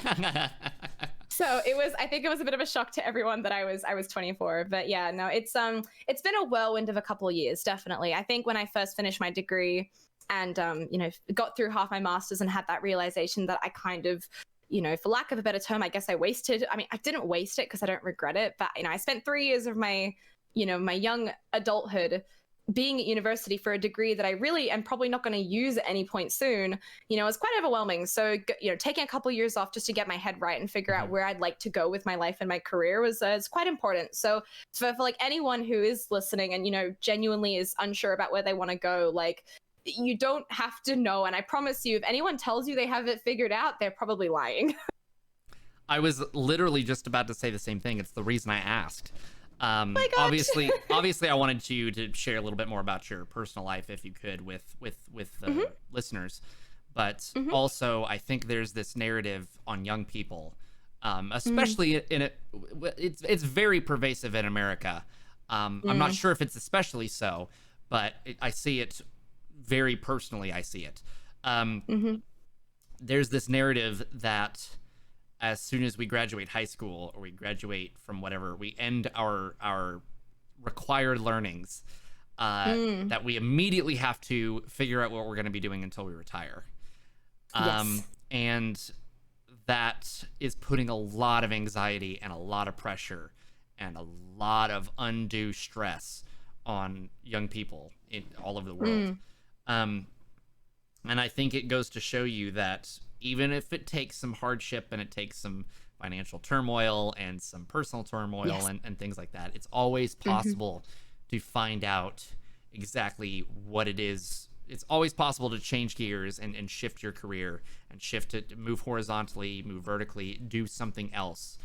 Your life Yes. isn't over. Oh, 100%. And I think as well, like I personally know that a lot of my viewership on Twitch is a lot of like a younger audience. And so a lot of those people who watch are either like just in college or, just in high school. And I think the biggest thing that I'd probably, my wisdom that I would ever impart, I think like my parents, I'm not saying my parents are bad by any means. They're really quite lovely people, but I think it's a quite common thread, a thread of continuity between people that their parents want the best for them, and I think because they didn't go to college or they didn't go to high school, they want you to do that, and so you go straight from high school to college or university, when in reality that's not really always the best for everybody. Like, don't think that you have to pick a degree straight away and have pressure to, there's always going to be pressure to figure out what you want to do, but I can't stress enough, do not go into a degree just because you need something to do. Like, wait, take your time, figure it out. Like, you'll eventually find what makes you happy, what you want to do, even if you have to work a few shit jobs in between that. Like, you will definitely figure it out.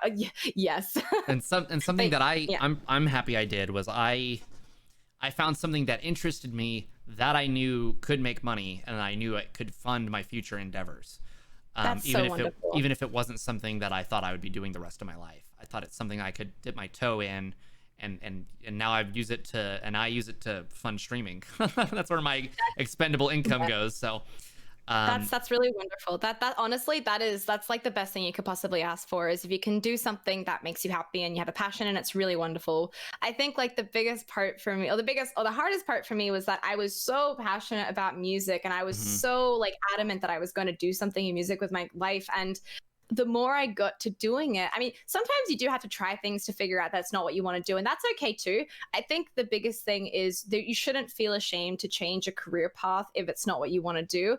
That's what I was struggling with the most, and I think that's why I hung on to doing my degree for so long. And I'm not angry that I did my degree. I'm really happy that I did it, because, if everything goes wrong, I can always fall back to it. But I wish that I had the guts to tell myself and my parents when I was younger that this isn't actually what I want to do, even though this is what I'm currently doing. Like, I don't feel happy doing this. And when I started doing music as a job, it became a chore. It wasn't enjoyable anymore, and I found it quite stressful. So that was one of the biggest turning points for me. And so being able to figure that, I wish I was able to see myself that, but I think I had a lot of self-actualization and a lot of self sort of realization as I got out of that and did my master's degree. And I started to realize, oh my goodness, what have I done? So I think, but it's also hard as well in America, because I know your college fees are quite different to Australia. So, we have the ability to keep doing degrees, and it goes on to what's called a HEX loan, or higher education something. It's basically a loan that our degrees aren't, they're expensive, but they're not extortionately expensive. And so when we do a degree, it goes onto the HEX loan that you pay off when you hit a certain amount of annual pay. So I think at the moment the threshold is about $48,000, I think. So if you earn $48,000 or more, your employer will start taking money out of your paycheck to put towards your HEX debt, because it's for tax. So you have to do that. But otherwise, it's a pretty good system. I can't really complain to it, but it definitely means that if you do end up picking a degree that you don't like, you can chop and change, and it's not going to cost you an arm and a leg. So I know that a lot of people in America worry about that. So I know that's definitely, I just wanted to acknowledge it. Oh gosh, sorry, I hit the microphone again. I just wanted to acknowledge that I know that it's not as easy for everyone to go into a second degree, because financial stress is a thing. I completely understand that. Yeah. And so I think the move is to, people are afraid to to go into, even if their degree is free. I had an academic scholarship. I was fortunate enough that my schooling was essentially paid for, and I don't have any debt right now. I'm extremely lucky to live in that kind of life. But I thought about doing a music degree because, you know, I'm a musician as well. And Mm-hmm. I really thought about doing music or art or film production or something. I don't live very far from Texas, and Austin, Texas has a Yeah. pretty good film program. And Yeah, right. that's where people like that created Rooster Teeth went Oh, I to love school. Rooster Teeth. Yeah. I'm a big Ruby fan. Yeah. Um, Wow. and at some point I wanted to work at Rooster Teeth. That was kind of my dream for a little while. And so Yeah, right. I thought I might study film and I might shift to studying film there at UT Austin. But Mm-hmm. uh, instead, I decided it was okay to get something that would be a job. I thought it was okay to pursue something that would be more likely to get me a paying career, so to speak. And then I could use that. I could then have money, which I could then use to Yes. fund things that I wanted I wanted to do, and Yeah. things that were hobbies at first. And then if I Yes. could make my hobbies, my dreams into my careers, then I could go from there. And I mean, that's exactly what the people at Rooster Teeth did. They were like, one of them worked for like a tax company, and the other one worked for I think an airline. And then they got together and they made Rooster Teeth. And I take a lot of inspiration from that story. I just want to tell people that it's okay to not be doing exactly what you want to be doing every minute of every day. It sucks because I personally, I think especially so, I can't stand doing anything that doesn't bring me, that I don't find fulfilling. And these days what I find fulfilling is this. And Yeah. so No, no, it's definitely. it's difficult to not be like, man, I wish I could do this full time and not be able to right now, but I can keep going, knowing, and I can motivate myself, and I can discipline myself knowing that soon I will. I could Yeah. potentially. That's like the goal, isn't it? Like, it's I think a lot of people have this sort of idea, and it gets quite romanticized about this dream or like whatever sort of passion they want to follow, that they have to just get to that end goal, and nothing else it will do until you get there. When reality, it's like, there's a lot of steps and pavers to get there, and it's okay to do that, and it's okay to work, for lack of a better term, like a dead end job until you do get to that point. Like to put myself through uni, my first degree, I like worked, in retail, and I absolutely loathed it. I hated it. It was the worst thing, but I was like, you know what? This is putting me through my degree. I'm gonna, get there in the end. And I think it's just, making sure you recognize that, you can do whatever you need to do to get yourself to a better point in your life. And it's always okay to change. It's always okay to change your path. Yeah, we got like 40 years before we hit retirement age. So yeah, exactly. Take your time.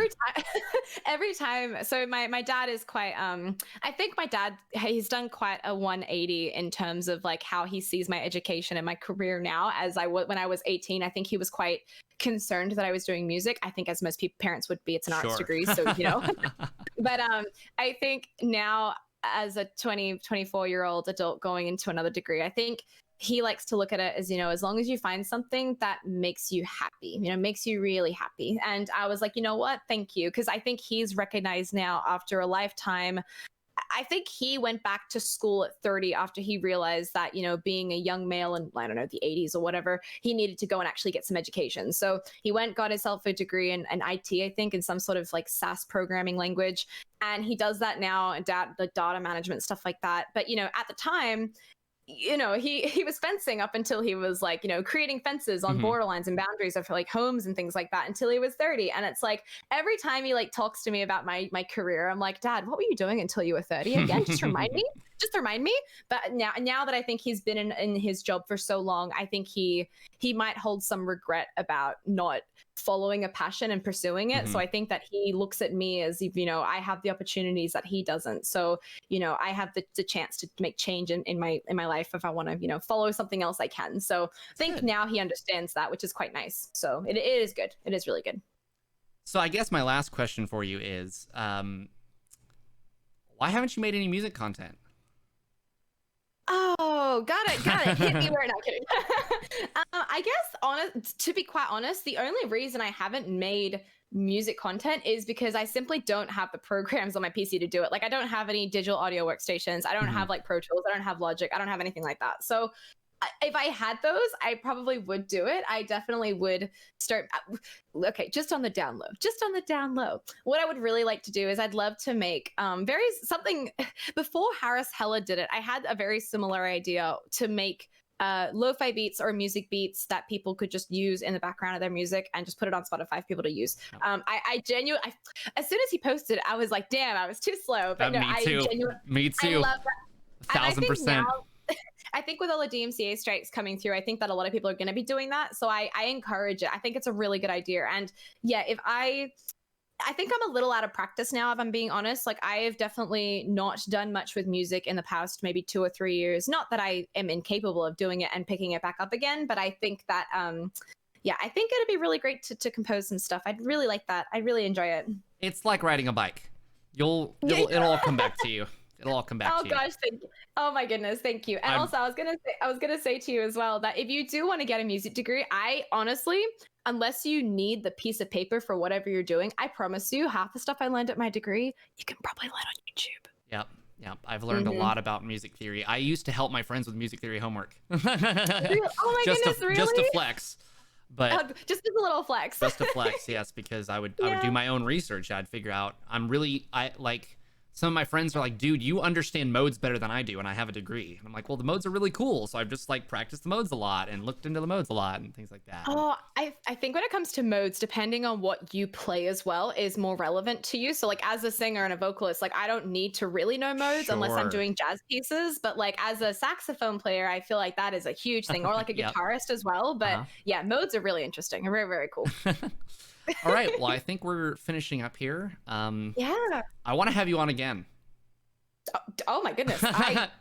Please, I would love to. I think we have at least 2 more hours of what we can talk about. Like, just that, like, there's like forever flowing content between us, and I think that's you're a great person to chat to. Like, you make the guests feel very welcome, and I feel like we have a lot of things to talk about. So it's been a really good time. Good. Well, thank you very much.